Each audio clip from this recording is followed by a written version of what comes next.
MP board कक्षा 5वीं वाले सभी बच्चों का हिंदी विषय का क्वेश्चन पेपर आ चुका है और सभी बच्चे इस क्वेश्चन पेपर को मैं बता रहा हूँ कि ध्यान से देख लीजिए और याद कर लीजिए, क्योंकि ये जो क्वेश्चन पेपर मैं बता रहा हूँ ये आपकी परीक्षा में मैं बता रहा हूँ कि 100% परीक्षा में आ रहा है और आपको क्या करना है, रट लेना है पूरा का पूरा पेपर।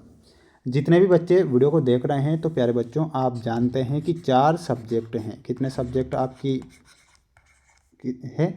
तो 4 सब्जेक्ट हैं और चारों जो सब्जेक्ट हैं प्यारे बच्चों, इनके जो क्वेश्चन पेपर है वो मैं बता दूंगा।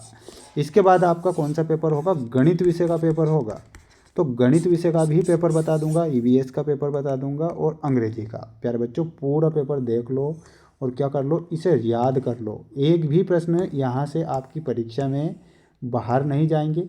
अब देखो, समय आपको 2.5 घंटे का दिया जाएगा, 60 नंबर का आपका पेपर होगा। तो आपको ये पूरा का पूरा पेपर सोल्व करके आना है। एक भी प्रश्न मत छोड़ देना, क्योंकि अगर प्रश्न छोड़ेंगे तो फिर आप फेल हो सकते हैं। ठीक है, तो ये आपको करना है। ठीक है, जब भी आप चैनल को सब्सक्राइब जरूर करें, एक तो सबसे पहले, क्योंकि आपको पेपर बता रहा हूँ तो पूरा पेपर आएगा। पहला प्रश्न है महाकालेश्वर का मंदिर। देखिएगा, सबसे पहले बाबा महाकाल का नाम आया है, सही विकल्प चुनकर लिखिए में। महाकालेश्वर जो मंदिर है वो कहाँ पर स्थित है, प्रश्न पूछा गया है। ऑप्शन है उज्जैनी, महेश्वर या पंचमढ़ी। तो महाकालेश्वर का जो मंदिर है वो कहाँ पर स्थित है, तो इसमें आप क्या लिखेंगे, उज्जैन में महाकालेश्वर का मंदिर स्थित है। तो इसमें आपको उज्जैन करेक्ट उत्तर के रूप में ध्यान रखना है और याद करना है। हामिद ने मेले से क्या खरीदा था, तो हामिद जो है उसने मेले से चिमटा खरीदा था। तो इसमें आपको लिखना है चिमटा। ईश्वर किसके हृदय में वास करते हैं, तो ईश्वर जो है सत्यवादी, यानी कि जो सत्य बोलते हैं उनके हृदय में वास करते हैं। तो आपको लिखना है। हवा से हमें क्या प्राप्त होता है, तो हवा से हमें जीवन प्राप्त होता है। तो इसमें आपको लिखना है जीवन। पराधीन में उपसर्ग है, तो पर प्लस आधीन यानी कि पर उपसर्ग होगा। देखिएगा, 2 शब्दों से मिलकर बना है, पर प्लस आधीन।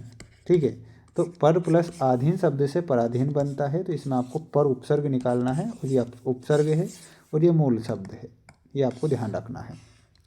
अगला प्रश्न देख लो, ये है आपका अगला प्रश्न। आपकी स्क्रीन के सामने पूरा का पूरा पेपर देखना है।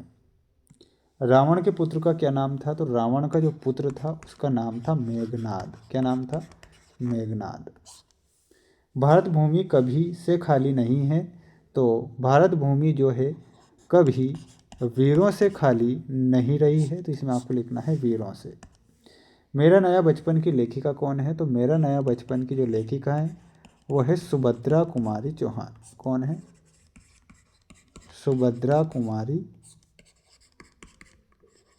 चौहान। सिर ऊंचा करना अर्थ क्या होता है, सम्मान बढ़ना। क्या होता है, इसमें आपको लिखना है सम्मान बढ़ना। दूर का विलोम शब्द क्या होता है, तो दूर का विलोम शब्द होता है पास। तो इसमें आपको पास करेक्ट उत्तर के रूप में लिखना है और याद कर लेना है। सभी बच्चे अच्छे से पढ़ेंगे और अच्छे से याद करेंगे। और जितने भी बच्चे वीडियो को देख रहे हैं तो ये पूरा पेपर देख लो, है ना। पूरा का पूरा पेपर देखेंगे तो पूरे नंबर आएंगे और अधूरा पेपर देखेंगे तो अधूरा नंबर आएंगे। निम्नलिखित प्रश्नों के उत्तर 2 या 3 शब्दों में देना है। लंका के राजा का दूत अकबर के पास क्या लाने के लिए पहुंचा, तो इसमें आपको लिखना है एक घड़ा बुद्धि का। एक घड़ा बुद्धि का फल, है ना, बुद्धि का फल। चंदन की हत्या किसने की थी, तो चंदन की हत्या किसने की, बनवीर ने चंदन की हत्या की थी। किसने की थी, बनवीर ने। जो शब्द संज्ञा के स्थान पर प्रयोग किए जाते हैं उन्हें क्या कहते हैं, तो उन्हें कहा जाता है सर्वनाम। क्या कहते हैं, तो इसमें आपको लिखना है सर्वनाम। काल कितने प्रकार के होते हैं, तो इसमें आपको लिखना है 3 प्रकार के। क्या लिखना है, 3 प्रकार। निम्न शब्दों के वचन बदलना है, तो लड़का, लड़का है तो वचन बदल जाएगा, क्या हो जाएगी, लड़की हो जाएगी। किताब है तो किताबें हैं तो किताब, माला है तो माले हो जाएगी। ठीक है, तो ऐसा आपको क्या करना है, वचन बदलना है। अगला प्रश्न बता देता हूँ आपकी स्क्रीन के सामने। ये आपको एक गद्यांश दिया जाएगा, ध्यान से देखो। अब इस गद्यांश की क्या कथा है मैं इसकी बता देता हूँ। इनके आंसर कहाँ पर मिलेंगे, इन प्रश्नों के। इन प्रश्नों के आंसर आपको यहाँ से लेके तो इतना जो ये गद्यांश दिया गया है इसमें क्या मिल जाएंगे, इसके आंसर मिल जाएंगे, पढ़ लेना और क्या करना, आंसर लिख देना। अब ये हैं आपके अगले क्वेश्चन आपकी स्क्रीन के सामने, ध्यान से आप देखिएगा। चंद्रशेखर आज़ाद कहाँ के रहने वाले थे, उनके माता पिता का नाम क्या था, ये याद करना है। डॉक्टर भीमराव स्वतंत्रता के बाद किस विभाग के मंत्री बने।